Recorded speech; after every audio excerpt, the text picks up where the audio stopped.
Let's talk creative strategies that I use in getting my buyers' offers accepted in an extreme seller's market. Guess what? You fall in love with the house. You have the money for the house, but you can't get the house. It's a hard time to be a buyer. Here are a few tips and strategies I use to get my buyers' offers accepted. Number 1, organization is key. We must ensure that buyers are ready to move quickly. That includes having proof of funds, having a lender lined up, and keeping timely communication in with the listing agent. In doing this, we can also keep an eye on coming soon listings and make offers before the property goes on the market.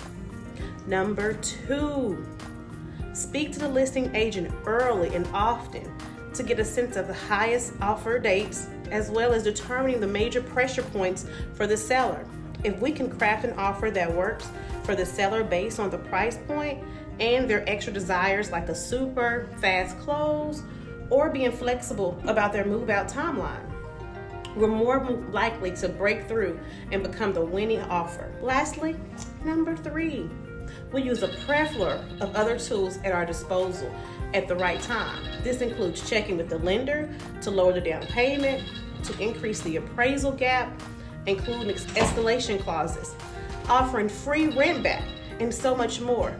It's the combination of these tools and strategies used in a timely and professional manner with knowledge of the seller's goals that will ultimately help us craft a winning offer.